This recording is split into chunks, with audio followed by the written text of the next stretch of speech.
아, 오늘은 종교개혁을 기념하는 종교개혁주일입니다. 오늘 종교개혁주일이에요. 지금으로부터 506년 전, 정확하게 1517년 10월 31일 카톨릭 신부였던 마틴 루터가 독일 비텐베르크 성당 정문 게시판에 95개조 조항의 개혁문을 붙인 것이 시점이 되어서 종교개혁이 시작되었습니다. 그 이후로 10월 마지막 주일은 항상 우리 개신교에서는 종교개혁주일로 지키고 있습니다. 그런데 우리가 본격적으로 본문을 살피기 전에 우리가 잠시 우리가 흔히 사용하는 그런 용어에 대해서 좀 바른 정립이 필요한 것 같아서 잠깐 말씀을 드립니다.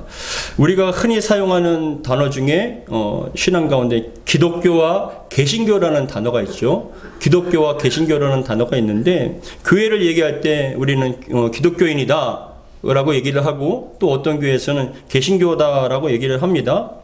많은 성도님들이 또 교회는 기독교와 개신교회가 어떤 큰 차이가 없는 것으로 인식을 합니다. 사실은 큰 차이는 없지만 좀 세밀하게 들어가면 차이가 약간 있기는 합니다. 그래서 이번 기회에 기독교가 그리고 개신교가 어떠한 차이가 있는지를 잠깐 짚고 넘어가도록 하겠습니다. 교회를 종교로 지칭할 때 나는 기독교인이라고 얘기를 하지 교회 다닌다고 해서 나는 교회인이야라고 하지 않잖아요. 난 교회인이야라고 한 사람 없습니다. 난 기독교인이야, 개신교인이야라고 그렇게 얘기를 하는데, 근데 교회에서 기독교를 사용하고 개신교도 얘기하는데 이 차이점은 무엇이냐? 먼저 기독교는 단어를 한자로 풀면 좀 다소 엉뚱한 뜻이 나와요. 기독교. 근데 기독이라는 건 무슨 말이냐 하면 한자로 턱이 감독할 독이에요. 턱이 감독할 독. 그러니까 기독이라는 게 뭐냐? 털을 보관한다는 거예요. 털을 보살핀다. 털을 관리한다. 이게 도대체 무슨 뜻입니까? 기독. 그래서 털을 살피는 종교입니까? 털을 보관하는 종교, 그런 건 아니잖아요. 그래서 기독교라고 했을 때 한자 그대로 풀이하면은 그것이 좀 차이가 나는 그런 의미인데, 근데 이것은 기독이라는 단어의 일반적인 유래를 보면은 그리스도라고 얘기했을 때 그리스도는 무엇이냐면 헬라어로 크리스토스거든요. 근데 이 크리스토스를 그 선교사님이 한자로 얘기해야 되는데 이 크리스토스를 갖다가 그냥 표현할 방법이 없는 거예요. 그래서 어떻게 했냐면은 한자를 사용하여서 여러분 쓰는데 이걸 음력어라고 얘기합니다. 지금 언어가 그 어감이 비슷한 거 있잖아요. 뜻은 아니더라도 그 단어의 어감이 비슷한 걸 쓰는 걸 음력어라고 얘기하는데, 이렇게 음력어를 사용해서 기독이라는 게 뭐냐면은 음력어로 한자로 쓰면 기리사독이라는 단어를 원래 썼던 거예요. 기리사독. 이해가 잘 안 되죠. 기리사독이 왜 그리스도가 됐는가, 기독교가 됐는가. 근데 이게 왜냐면은 현대 북경어 발음, 중국의 북경어 발음으로는 이 한자 그대로 하면 기리사독이라는 것이 찌리수드라는 단어래요. 찌리수드라고 발음이 되지만, 근데 국의 음화가 되기 전 옛 발음은 뭐냐면은 그게 기리스도라고 그런 거예요. 한자로. 기리스도라고 그렇게 어감이 나왔다는 거예요. 그래서 그리스도인데 한자로 표현하려고 하는데 기리사독. 그래서 더 나가면 기리사독 하다 보니까는 시간이 지나다 보니까 어떻게 하냐? 언어가 줄어든 거예요. 기리사독 기니까 그냥 기독. 그래서 여러분 기독이라고 짧게 사용하다가 정착이 되어서 기독교가 된 거예요. 이해가 되셨나요? 그런데 이 기독교에는 넓게 보면은 뭐냐면은 겁니다. 기독교는 그리스도교로서 예수 그리스도를 하나님의 아들이요 우리의 구원자로 믿는 종교로서 보시면 됩니다. 기독교라는 것이 넓게 보면 뭐냐면은 천주교라든지 아니면은 동방정교회, 지금 동방정교회 같은 경우는 러시아에 주를 이루고 있는데 그런 동방정교회라든지 우리 개신교가 털어서 기독교라고 이렇게 호칭을 하는 거예요. 그런데 우리 교회를 지칭할 때는 기독교라고도 하지만 개신교라고도 하죠. 개신교. 근데 이게 왜 개신교냐 하면은 한자로 보면은 고칠 개, 새로울 신, 그리고 가르칠 교회예요. 그러니까 개신교란 뭐냐? 고쳐서 새로운 것을 가르친다 해서 개신교라고 얘기하는데, 영어로 얘기하면은 이게 무엇이냐면 프로테스탄트예요. 프로테스탄트. 영어로 얘기하면은. 근데 이 프로테스탄트가 왜 기독교, 왜 개신교인가 했을 때 이 프로테스탄트라는 단어는 어떤 의미가 있냐면은 저항하다, 그리고 항의하다는 뜻이 있어요. 프로테스탄트. 그래서 우리 개신교를, 교회 다니는 지금 우리 개신교를 프로테스탄트라고 그렇게 얘기를 합니다. 그런데 이게 유래를 보면은 프로테스탄트라는 그 유래를 보면 1517년 루터가 종교개혁을 시작한 이후에 유럽의 많은 교회들이 점점점 루터의 종교개혁에 동참을 하게 되고 그것에 대해서 잘못된 그러한 어떤 관습과 그러한 어떤 신학에 대해서 이야기를 하는데 이 카톨릭 쪽에서 카롤 5세라는 사람이 12년 뒤에 1529년도에 독일에서 슈파이어라는 의회를 소집을 해요. 슈파이어 의회를 소집하게 됩니다. 근데 이 카롤 5세는 카톨릭 신자였기 때문에 의회를 소집하면서 어떠한 결정을 하냐면은 루터와 종교 개혁자들에 대한 어떤 과용적인, 관대한 그러한 제도와 그러한 것들을 다 취소시켜 버리는 거예요. 폐기해 버리는 거예요. 그러니까 루터부터 시작하여서 그 종교개혁을 이루었던 사람들 가운데 어떤 거냐면 왜 그렇게 이롭지 않도록 왜 그런 것들을, 법을, 왜 제도를 다 폐기하느냐 하면서 반항하고 저항하는 그런 모습을 보면서 저것들 반항자다라고 해서 프로테스탄트라고 그렇게 지칭을 하게 된 거예요. 그것을 통하여서 개신교라는 거, 프로테스탄트는 뭐냐면은 저항하다, 그리고 어떻게 되냐면은 그거에 대해서 항의를 하다라는 그런 의미로서 프로테스탄트 개신교라고 이야기를 하고 있는 것이죠. 그런데 이 개신교라고 불리는 그 안에는 무엇이냐면 바로 장로교회, 침례교회, 그리고 감리교회, 성결교회, 그리고 성공회 등과 같은 정통적인 교회의 그런 사람들, 무리를 어떻게 하냐면 개신교라고 얘기하는 거예요. 그러니까 기독교는 좀 넓은 의미에서 그러한 또 모든 통틀어서 얘기하는 것이고, 개신교는 그 속에서 종교개혁을 통하여서 온전하게 다시 그 새로운 것을 가리킨다 해서 개신교라고 이야기를 하는 것입니다. 여러분들이 이번 기회에 이것을 기독교와 개신교의 차이를 좀 염두에 두시면 좋을 것 같습니다. 근데 대부분 그냥 우리는 기독교다. 왜냐하면 기독교는 뭐냐? 예수 그리스도를 구주로 영접한 자들의 모임이기 때문에 그렇게 표현을 하기도 합니다. 근데 오늘은 우리 교회 개신교가 시작되었던 종교개혁을 기념하는 종교개혁주의로서 왜 종교개혁이 일어날 수밖에 없는가? 왜 종교개혁이 일어날 수밖에 없는가? 그리고 종교개혁을 통하여서 그것을 무엇을 주장했는가를 알을 통하여서 우리 개신교, 지금 우리 교회와 성도들의 신앙의 뿌리와 그리고 그 속성이 무엇인지를 다시 한번 깨달음을 통하여 아하, 이래서 종교개혁을 했구나, 할 수밖에 없었구나. 그럼 우리는 그러한 종교개혁의 그런 후손들로서 신앙의 그런 조상들이 어떤 것을 닮아가는 것을 오늘 말씀을 통해서 깊이 깨닫는 저와 여러분 되기를 주의 이름으로 축복합니다. 그렇다면 먼저 종교개혁은 왜 일어날 수밖에 없는가를 함께 살펴보도록 하겠습니다. 16세기의 종교개혁은 그 당시 유럽은 물론 전 세계적으로 오늘까지 종교뿐만이 아니라 정치, 경제, 문화, 자연과학, 의학 등 각 분야에 엄청난 변화를 일으켰거든요. 종교개혁을 통하여서. 근데 그러한 변화가 있을 수밖에 없는 이유는 뭐냐? 영어로 종교개혁은 리포메이션이라고 해요. 리포메이션. 근데 이건 뭐냐? 개혁이란 건 뭐냐면 제도나 기구 따위를 새롭게 뜯어고친다. 그러니까 잘못된 것을 뜯어고쳐서 새롭게 한다는 게 개혁이라는 의미예요. 이 잘못된 것을 개선해서 나아가는 과정을 개혁이라고 얘기하는데, 혁명이라는 것은 여러분 단어가 조금 차이가 있습니다. 혁명이라는 것은 완전히 뒤집는 것을 혁명이라고 얘기하고, 개혁이라는 것은 무엇이냐? 고치는 것, 처음으로 돌아가는 것을 개혁이라고 얘기를 해요. 근데 여러분 그 당시에 16세기 루터가 종교개혁할 수밖에 없었던 이유는 무엇이냐? 그 당시의 신앙과 교회는요, 교회의 신앙은 너무나 세속적인 신앙에 물들어 버린 거예요. 초대교회의 신앙, 성경적인 그 신앙과 믿음을 다 잃어버린 채 교회가 세속화되었습니다. 교회로서 본분을 다하지 못하고 더 나아가서 부패하고 세상의 것들이 들어와서 자꾸만 어떤 권세, 그런 것에 집중을 하고, 그것도 더욱더 세상에 화려한 것, 더욱더 큰 것들이 그것에 대한 관심을 갖다 보니까 진리에서 벗어난 일들이 너무나 많아졌다는 거예요. 본래의 성경에서 나오는 그 말씀, 교회가 아니라 점점점 세속화되고 어떠한 정치적인, 종교적인 집단으로 점점 변질되어 가는 그런 상황이었던 것이죠. 근데 종교개혁은 우리 개신교의 역사에 있어서 매우 중요한 의미를 갖고 있는데, 왜냐하면 우리 기독교 역사는 몇 번의 큰 변화가 있었어요. 큰 사건들이 있었는데, 대표적으로 뭐냐면은 초대교회는 온갖 핍박 속에서 박해를 받아오면서 지하 카타콤에서 예배를 드리고 수많은 순교제를 내기도 했습니다. 사도행전에 보시면은 스데반을 시작하여서 많은 복음이 퍼졌지만, 특별히 로마의 황제들이 10대의 황제를 통해서 박해와 핍박이 엄청났습니다. 수많은 순교자들을 죽이고 사람들을 죽이고 하다 보니까 피를 흘리게 되었는데, 그 사람들이 신앙의 자유를 찾기 위해서 지하에 숨게 된 거예요.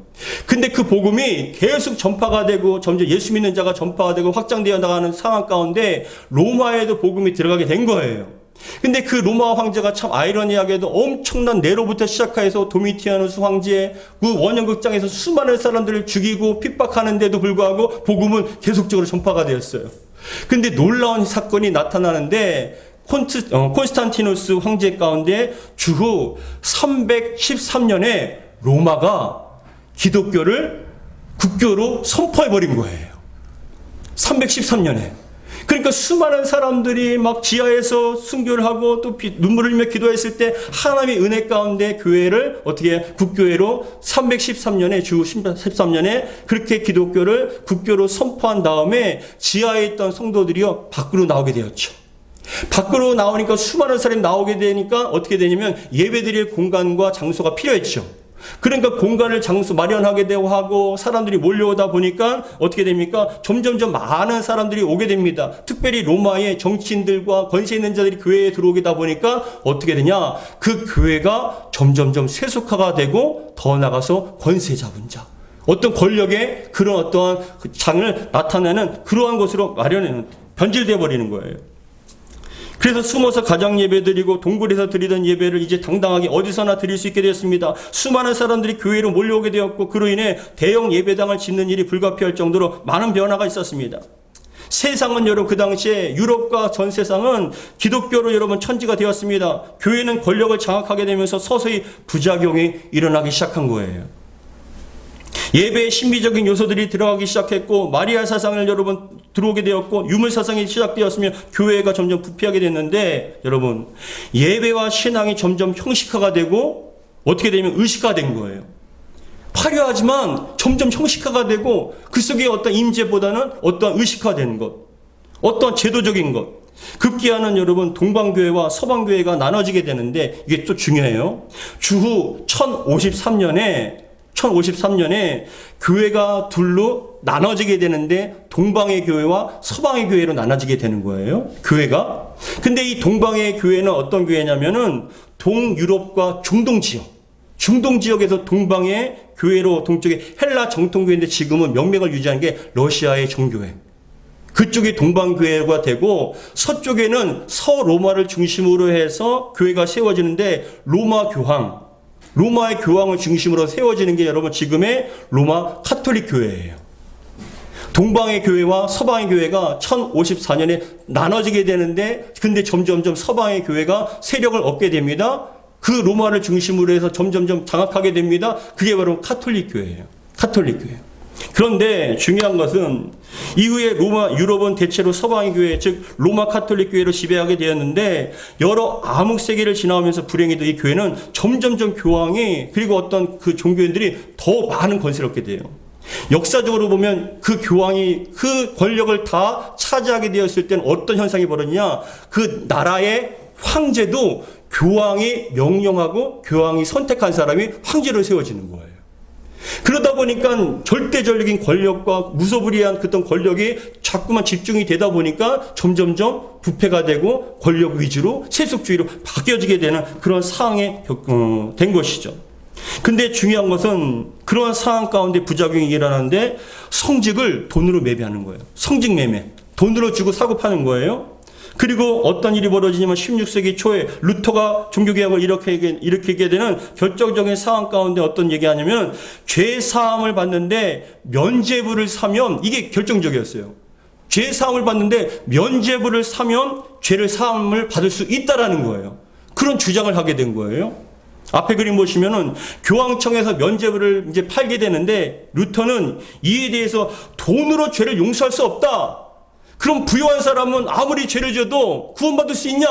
그 말도 안 된다. 성경적이지 않다라는 것을 깨닫고 여러분 그거에 대해서 반발을 한 거예요. 기독교의 본질은 그게 아니다. 성경의 말씀 그게 아니다. 선량하고 무지한 민중들을 호도해서 재산을 빼앗려고 하지 마라. 그래서 여러분 그러한 교황청의 기만을 그거에 대해서 반박하고 그거에 대해서 얘기한 것이 바로 95개조 반박문이에요. 루터가 쓴 거. 성당에다 탁 붙인 거죠. 이렇게 해서 종교개혁은 시작이 되었고 그 스위스 지역의 찌빙글리와 그리고 프랑스 지역 여러분 많이 들어보셨을 거예요. 칼빈. 프랑스에서는 칼빈을 중심으로 해서 종교개혁이 불뜻 일어나게 되었습니다. 종교개혁의 와중에도 어려움이 많았지만 하나님의 은혜 가운데 종교개혁은 이루어지게 되었고 성경과 초대교회의 모습으로 돌아가자는 운동이 일어나게 된 게 바로 종교개혁 운동이에요. 그렇다면 여러분 루터와 종교개혁자들이 주장했던 종교개혁의 원리와 속성은 무엇일까요? 이 종교개혁의 원리와 속성을 종교개혁의 3대 원리라고 얘기하거든요. 3가지 원리가 있어요. 종교개혁의 중심에 뿌리에는 무엇이냐면 우리 이걸 잘 알아야 됩니다. 왜냐? 우린 개신교인이기 때문에. 우리는 종교개혁의 그 후손이기 때문에 우리는 그 신앙의 그 종교개혁 3가지 원리를 잘 알아야 됩니다. 첫 번째, 종교개혁의 원리 첫 번째는 바로 오직 성경이에요. 오직 성경. 솔라 스크립트라. 오직 성경. 이것은 하나님의 말씀으로 돌아가자. 하나님의 말씀으로 돌아가자. 종교개혁이 일어나기 직전에 당시에는 성경을 여러분 아무도 읽지 않았어요. 루터가 종교개혁을 일으키기 전에는 성경을 아무도 읽지 못했어요. 왜냐하면 교황이 허락한 성직자들 외에는 성경을 읽을 수가 없었어요. 더군다나 일반 백성들은 성경을 가지고 있다는 건 상상치도 못했어요. 그리고 더군다나 그 당시에 성경은요 다 라틴어로 써여 있어요. 그래서 이 성직자들도 자신들도 뜻을 모르는 라틴어를 얘기합니다. 라틴어가 무슨 뜻인지 압니까? 알지 못해요. 그런데도 여러분 그런 것을 읽고 그리고 그거에 대해서 얘기하는 거예요. 그냥 미사만 보고 어떤 것을 포도주를 나누고 떡을 나누고 그것으로만 그냥 구원받았다 하는 거예요. 무지했습니다. 그래서 성도들은 성경을 가지지 못했고 그 성경 속에서도 읽을 수도 없었습니다. 오직 신부들이 전하는 것만 백성들이 듣는 게 된 겁니다. 근데 더 나가서 성경을 해석할 권리는 교회만 있고요. 최종적인 성경 해석의 권한은 교황에게 있다라고 주장을 한 거예요. 그래서 우리 개신교에서는 뭘 얘기하냐? 성경 무호설을 얘기해요. 성경은 오류가 없다. 성경 무호설이에요. 하나님의 말씀은 오류가 있을 수 없다라고 성경 무호설을 주장하는데 카톨릭에서는 뭘 주장하냐? 교황 무호설을 주장해요. 교황은 어떠한 오류도 없다는 거예요. 인간의 영역이 아니라 신의 영역이라는 것이죠. 그 교황이 신앙이나 도덕에 대해서 무슨 결정을 할 때는 실수하는 법이 없다. 그게 바로 그들의 신조예요. 교황 무호설이에요. 근데 결국은 교황의 생각이 그들의 신앙과 행위의 표준이 되었습니다. 여러분 봐보세요. 카톨릭은 특별히 영웅적인 덕행을 많이 한 사람들을 성인이라고 얘기하거든요. 성인. 요번에도 그 성인으로 지칭이 되어서 로마 교황청에 우리나라 그 신부가 삿갓을 쓰고 여러분 그 성인이 되었다고 해서 그것을 새겨서 논거에 대해서 엄청나게 자랑을 생각합니다. 이게 성인 사상, 성인 숭배 사상입니다. 그런데 루터는 과도한 성인 숭배 사상을 맹렬하게 비난했어요. 더 나가서 카톨릭에서는 성상 숭배 사상이 있는데 뭐냐?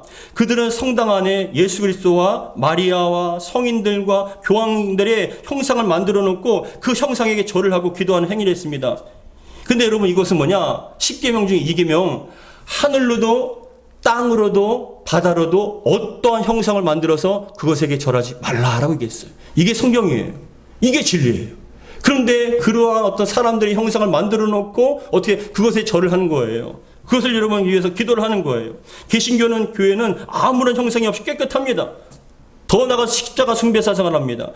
예수님께서 십자가 달리신 모양을 조각해 놓고 가정이나 성당이나 그리고 또 교인들의 집에 경영하는 사업장이나 집에 그 병원에 달아놓고 거기다가 절을 하는 기도 행위예요. 더 나아가서 마리아 숭배 사상도 있었어요. 카톨릭은 마리아를 신격하면서 숭배의 대상으로 삼고 마리아 무죄 잉태설 뿐만이 아니라 여러분 봐보세요. 마리아 종신 처녀설도 주장해요. 마리아가 결혼했나요 안 했나요? 자녀를 낳나요 안 낳았나요? 자녀들이 있어요. 형제들이 있어요. 근데 뭐라고 주장하냐면 마리아는 종신 처녀설, 평생토록 처녀로서 살았다는 거예요. 동정녀로서 살았다는 겁니다. 마리아는 구원의 어머니다라고 주장합니다. 그런데 더 나가서 성당 안에 아름다운 그림들이 있습니다. 그 모든 것들이 다 숭배와 그런 어떤 형상을 만들어 놓고 기도하는 건 루터가 얘기하기를 이거는 비성경적이다. 맞는 게 아니다라는 것을 깨닫게 된 거예요. 그래서 이 모든 것을 루터는 이 모든 것을 비성경적이라고 지적했습니다. 모든 것이 잘못된 행동들은 근본적으로 성경의 잘못된 성경관에서 비롯됐다고 해서 루터는 라틴어로 된 성경을 독일어로 번역해서 딱 성도들한테 준 거예요. 그러니까 하나님 말씀 성경을 보니까 사람들이 진리가 이것이구나는 걸 깨닫게 되니까 여러분 다 동참하게 되고 회복이 되는 거예요. 할렐루야. 성경을 읽으시기 바랍니다. 정말 성경 안에 진리가 있어요. 오직 성경만이 자신의 신앙의 표준과 여러분 행실의 표준입니다. 우리의 삶의 기초는 하나님의 말씀이 있습니다. 근데 오늘날 성도들은 여러분 가장 큰 문제가 뭔지 아십니까? 성경을 읽지도 않으면서 자신이 믿음의 원리와 진리를 잘 알고 있다고 착각합니다. 그래서 진리를 알려고 노력하지도 않고 그냥 자기 생각과 경험한 대로 그 큰 교회 목사님들 어떤 설교에 대해서 다라고 전부 생각해요. 아니요. 영적으로 무지하면 큰일 나요. 성경을 읽으시기 바랍니다. 성경 안에 진리가 있고 성경 안에 생명이 있습니다. 그래서 성경으로 돌아가자. 성경 안에 진리를 발견하는 게 이게 비진리인지 진리인지 분별할 수 있게 된다는 거예요. 당시 교황청은 백성들에게 하나님의 말씀의 진실을 가리고 있었습니다. 루터가 비텐베르크 성당 게시판에 붙여놓은 95개조의 조항은 대부분 당시 시행했던 교황청의 사업에 관련된 이것이 과연 옳은가에 대해서 묻는 것이었어요. 거기에 대해 루터 자신은 단호히 거부한다라고 입장을 밝혔는데 놀랍게도 이 문서가 공개된 지 2주 만에 독일 전역에서 여러분 그런 종교개혁 동참과 영성회복의 역사가 나타난 거예요.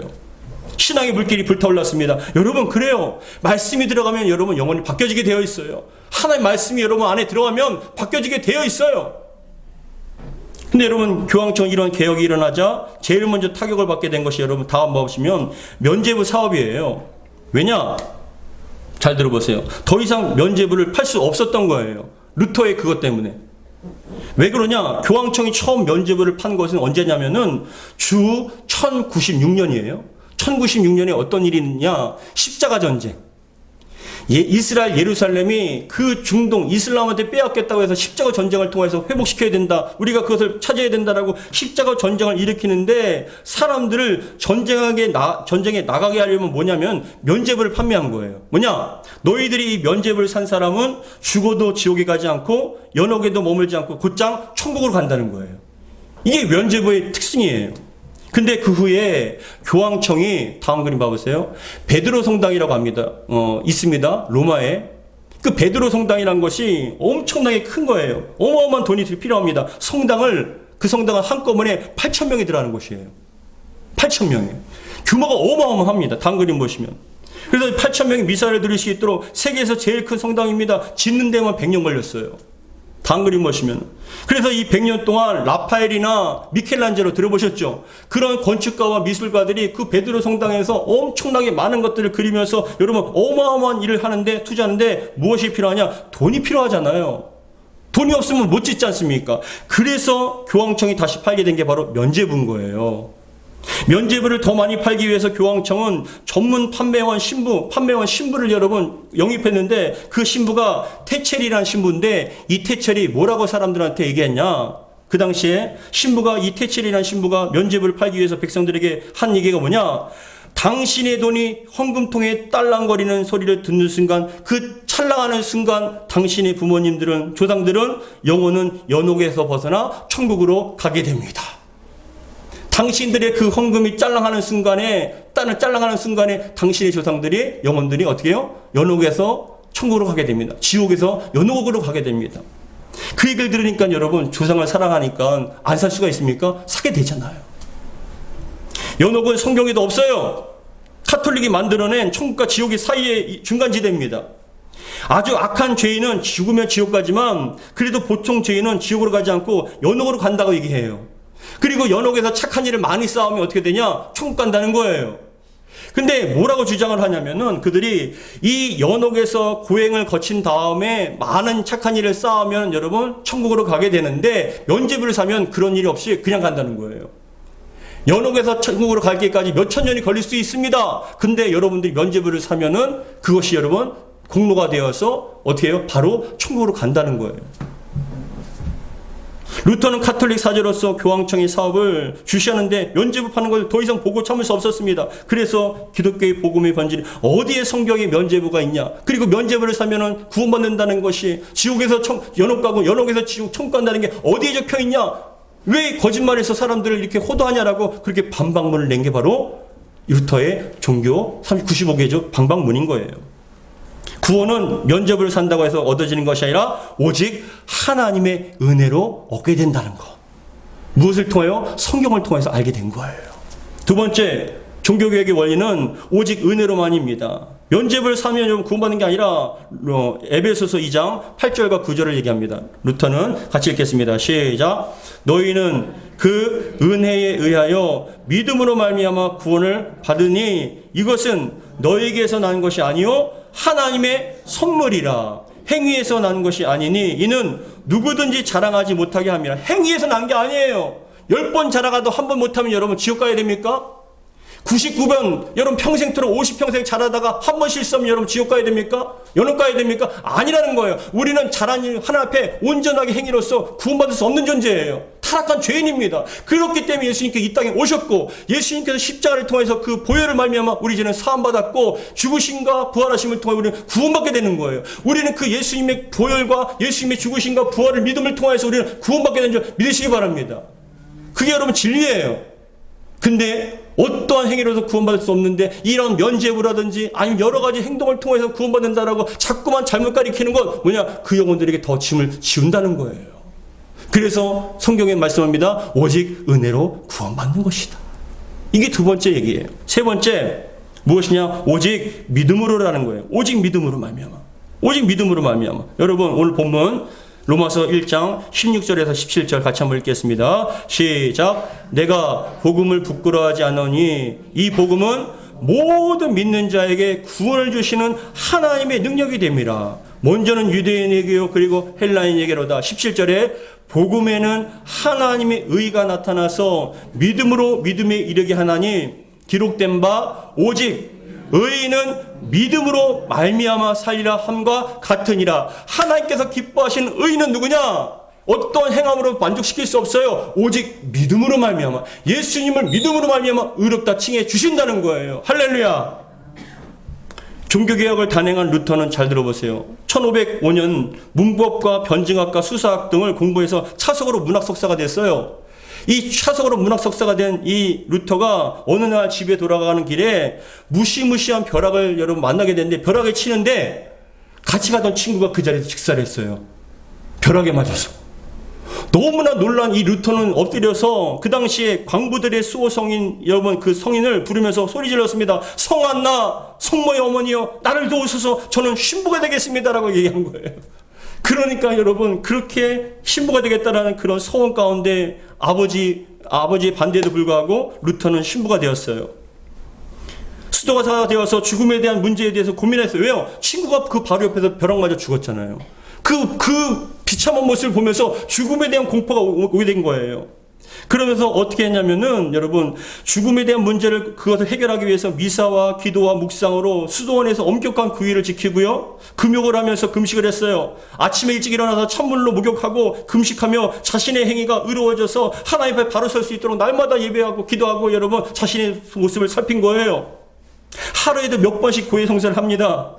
신부를 찾아가서 내가 이런 죄를 지었습니다. 이런 죄를 지었습니다라고 고해성사를 한 거예요. 그러니까 그 책에 보니까 그 루터를 담당했던 사제가 뭐라고 얘기하냐면은 매일같이 하루에도 몇 번씩 찾아가는 거예요. 내가 이런 죄를 지었습니다. 이런 죄를 지었습니다. 그러니까 그 담당하는 사제가 뭐라고 얘기하냐면 제발 죄를 좀 모아서 한꺼번에 가져오십시오. 제발 죄를 좀 모아서 한꺼번에 가져오라는 거예요. 근데 여러분 안 돼요. 왜요? 생활하다 보면 또 이게 죄인 것 같아서 또 마음이 찔리니까 가서 또 고해성사를 하는 거예요. 너무 힘든 거예요. 하루에도 몇 번씩 고해성사하니까 제발 모아다가 죄를 모아 한꺼번에 가져오라고 얘기할 정도였습니다. 그렇게 철저하게 자신을 살폈습니다. 회개했습니다. 그럼에도 불구하고 루터는 구원에 대한 확신이 없었던 거예요. 나는 정말 구원받았는가? 근데 내 마음이 왜 이렇게 힘들지? 나는 왜 죄인인 것 같지? 너무 힘든 거예요.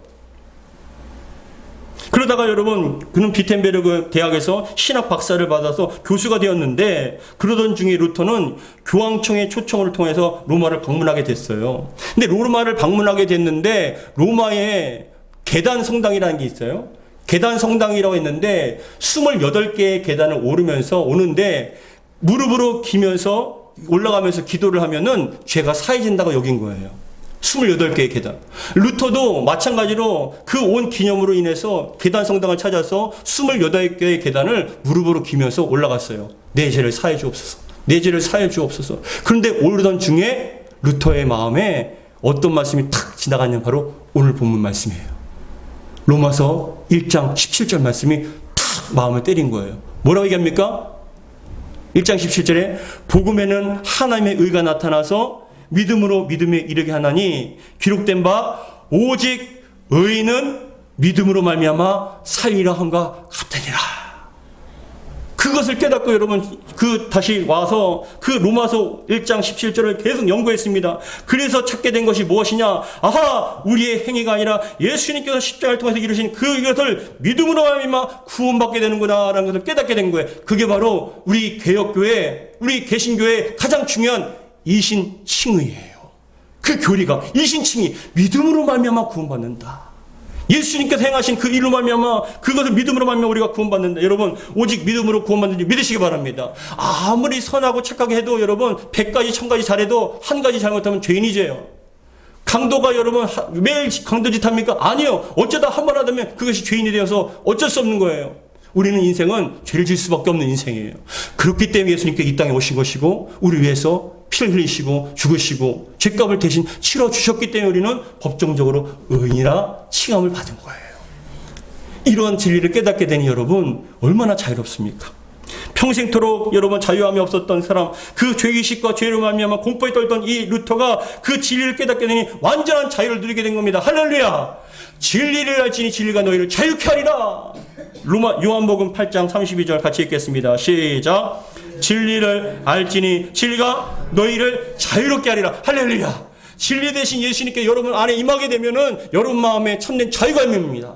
어떤 죄에도 묶이지 않고 사망에도 묶이지 않고 어떤 것에도 두려움에도 묶이지 않고 참된 자유를 주십니다. 왜요? 우리 예수님께서는 죄와 사망에서 우리를 해방시켜 주셨기 때문에.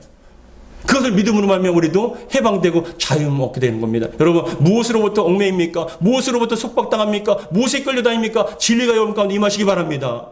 근데 여러분 이것을 알아야지 자유함을 얻는 거 아니겠습니까? 성경을 모르고 성경을 읽지 않으면 어떻게 합니까? 근데 이 루터가 종교개혁을 통하여서 성도들에게 성경을 읽게 해주고 또한 이러한 온전한 성경의 진리를 선포함을 통하여 우리에게 참된 자유와 참된 성경으로 돌아가는 신앙과 믿음을 만들어 주었던 것입니다. 여러분 다음 그림 보시면은 루터는 왜 목숨을 걸고 황제와 그리고 교황 앞에 종교 지도자들 앞에 끝까지 굴복하지 않을 수 있을까요?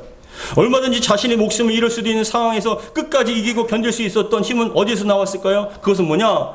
세상의 교황과 황제와 어떠한 사람보다 높으시 계신 분이 바로 하나님이신 줄 믿었기 때문에 그래요. 이 세상의 만왕의 왕은 예수 그리스도이시고 성경에 나오신 그 예수님께서 우리의 영혼을 책임져 주시는 것을 알기 때문에 이 땅에서 비록 죽는다 할지라도 그 비진리가 진리인 것 마냥 모든 것을 다 얽매인다 할지라도 진리를 끝까지 나갈 때 우리는 승리한다는 믿음과 확신이 있었기 때문에 여러분 승리할 수가 있었어요. 오늘 찬양하는 것 585장이 바로 루터가 작사 작곡한 거예요. 내 주는 강한 성이다. 내 주는 나의 강한 성이다. 아무리 세상에 마귀가 들끈다 할지라도 우리 주님께서 이기신다라는 그런 믿음 가운데 황제 앞에 교황 앞에 나가서 진리를 선포할 수가 있었다는 것입니다. 사랑하는 성도 여러분, 지금 우리가 사는 세상은 점점 악해지고 영적으로 어두워지고 있습니다. 교회와 그리스도인들이 더 이상 진리에 관심이 없어요. 그들의 관심은, 우리들의 관심은 지금 내가 얼마나 가지고 누리는가, 세상적으로 얼마나 성공하고 부를 누리고 높은 자리에 올라나, 그것이 더 큰 관심이 있어요. 이것이 진리에서 벗어난 것인가, 이것이 성경에 맞지 않는가, 그것에 관심이 없어요. 그냥 내가 편하고 내가 잘 살면 되는 거예요. 그러나 여러분 잊지 마세요. 진리에서 벗어나면 그 사람은 사망이에요. 그렇기 때문에 우리는 지금도 개신교회는 진리를 사수하기 위해서 여러분들에게 말씀을 통해서 여러분들에게 신앙과 믿음이 모든 것들이 하나님 말씀답게 성경적으로 이루어질 수 있도록 날마다 함께 노력하고 지금도 강의하고 있는 것입니다. 사랑하는 성도 여러분, 더 나아가서 우리는 신앙의 개혁도 이루어야 됩니다. 처음부터 로마교회도 처음부터 부패하진 않았어요. 지나다 보니 세상의 권력과 부귀와 그런 것들이 자리 잡게 되고 그것이 주인 노릇하다 보니까 인간이 여러분 예수님의 자리를 차지하다 보니까 부패하게 된 거예요. 우리 교회도 마찬가지예요. 인간이 주인이 아니에요. 우리 교회의 주인은 예수 그리스도이셔요. 주님께서 왕노릇 하셔야 되고 주님께서 통치하시고 주님의 말씀에 따르는 신앙과 믿음을 살아가야 됩니다. 세상에 아무리 그것이 옳다 할지라도 말씀에 근거해서 그것이 잘못되면 우리는 끝까지 잘못된 것을 알고 끝까지 신앙과 믿음을 지켜나가야 될 줄 믿습니다. 성경적인 신앙과 믿음으로 주님 앞에 섰을 때 잘했다 칭찬받는 저와 여러분 되기를 주의 이름으로 축복합니다. 사랑하는 성도 여러분, 자존심을 갖고 성경으로 돌아가자. 믿음으로 돌아가자. 오직 은혜다라는 이 말씀을 다시 한번 부여잡고 주님 앞에 아름답고 거룩한 정결한 신앙과 믿음 되기를 주의 이름으로 축복합니다. 기도하겠습니다. 아버지 하나님 감사드립니다. 우리가 정말 2506년 전에 루터가 그 말씀을 진리를 발견하여서 목숨을 걸고 종교개혁을 시작하였습니다. 그 종교개혁은 바로 하나님의 은혜였습니다. 어두워지고 타락하고 세속적으로 변했던 그러한 그 당시의 그러한 교회를 하나님께서 새롭게 하시고자 루터를 통하여 지빙글리와 칼빈을 통하여 수많은 종교개혁자를 통해서 새롭게 하셨습니다. 그 새롭게 하신 것이 벌써 500년이 지났습니다. 지금 우리 교회와 우리 성도들의 신앙의 모습을 다시 한번 점검하게 도와주시고, 혹시라도 우리 교회가 물질이 더 나가서 사람이 주인 행세하지는 않았습니까? 세상의 것이 들어와서 주인 노릇하지 않았습니까? 주여, 우리 교회가 오직 예수 그리스도께서 주인 되게 도와주시고 우리 예수님께서 통치하여 주시며 더 나아가서 성경적인 그 진리 가운데 살아갈 수 있는 신앙생활할 수 있는 저희들이 될 수 있도록 도와주시옵소서. 우리 주 예수 그리스도로 기도하옵나이다. 아멘.